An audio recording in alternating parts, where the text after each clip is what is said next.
Hello and welcome to Cherish Ephesians 6:4. I've been writing several articles about objections to the Bible and Christianity, so this is just another one. And this week's article is titled, I Met a Christian and I Don't Want to Be Like That.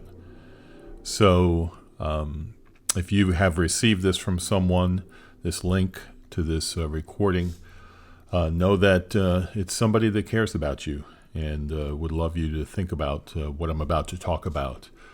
I wish I could say that I've only heard this objection once or twice in the past 30 years, but unfortunately, many people have run into a person who claimed to be a Christian and was the kind of person you would never want to be like.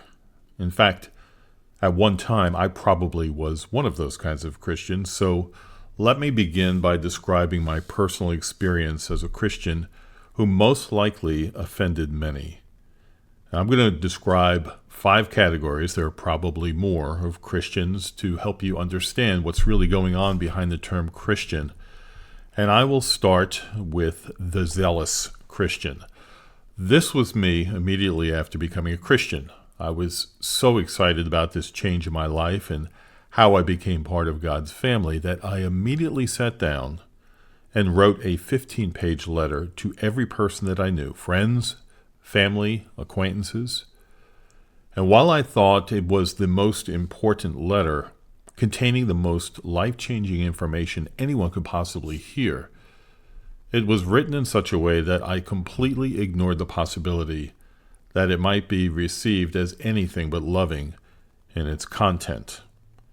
However, because I was so filled with passion and zeal, my message was too aggressive and was received as not from a person whose main intention was to help them, but rather a person who had become to them obnoxious and extreme. Needless to say, I never did get one positive response from my letter. As time went on, I learned to be more considerate regarding the power of words, my relationships, and the timing of speaking on things of great importance. The next category is the immature Christian. And this category follows the one that I described about myself above, and I certainly would have qualified for this category as well. The immature Christian is a person who has not yet applied the teachings found in God's Word to their own life. He or she may truly believe in the core beliefs of the Bible and be a real Christian, but there has not been much change in their life. They're like newborn babies that have come into the world but never advanced in their behavior beyond the toddler stage.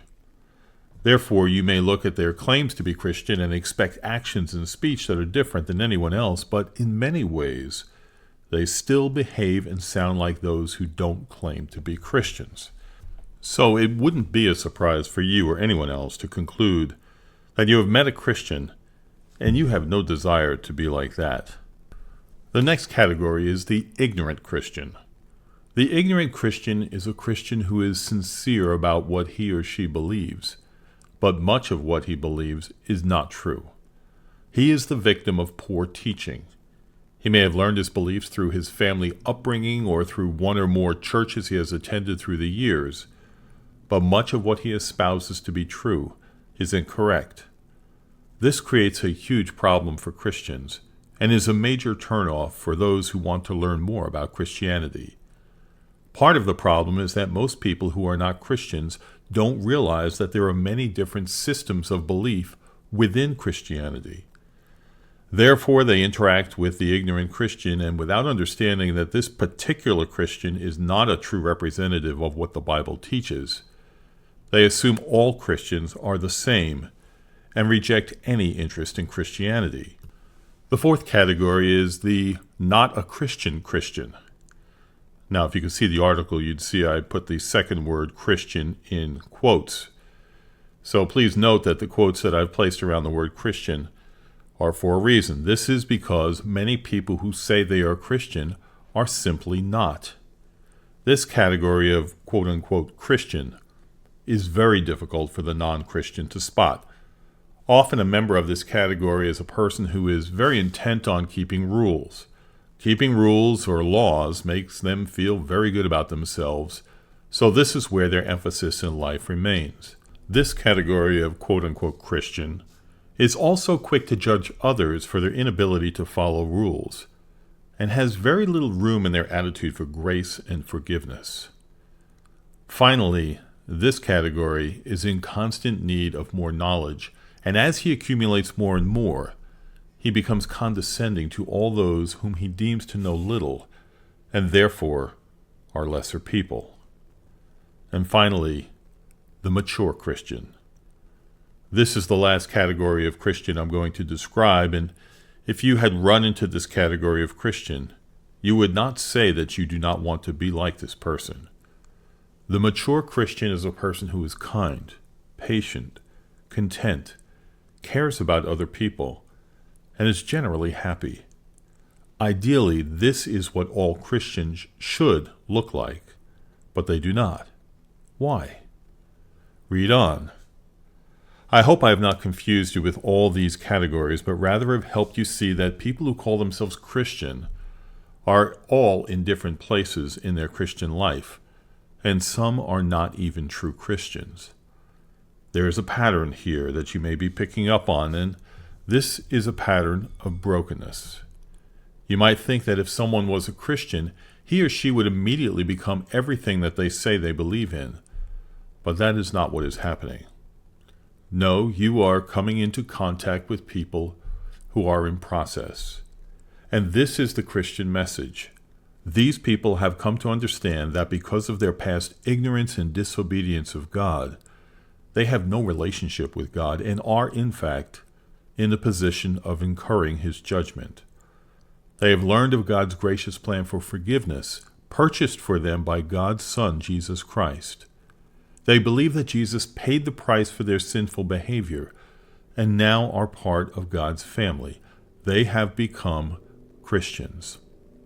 However, their journey with God has only begun, and although they have new motives and an ability to obey God and reflect his love and grace to the rest of the world, the change in their hearts and minds comes over a period of time.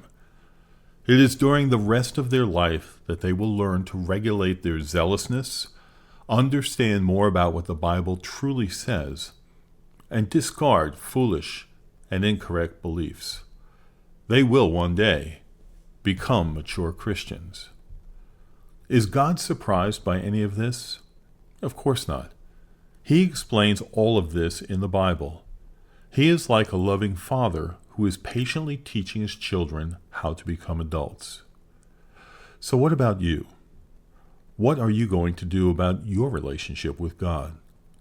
Will you use the behavior of immature Christians as a legitimate reason to not deal with your own soul? Think about it. Even if you have met any number of Christians who have disappointed you in their behavior or words, will you allow that to keep you from having peace with God? Recently, I did a short series of videos explaining one of the books of the Bible. Each segment is 5 to 10 minutes long, so it doesn't require a huge time commitment. I've placed a link here in the article, and I hope you will check it out. Thanks for thinking through this. If you have any questions and would like to write to me, please do. It's Mike@CherishEphesians64.com. Hope to speak with you again.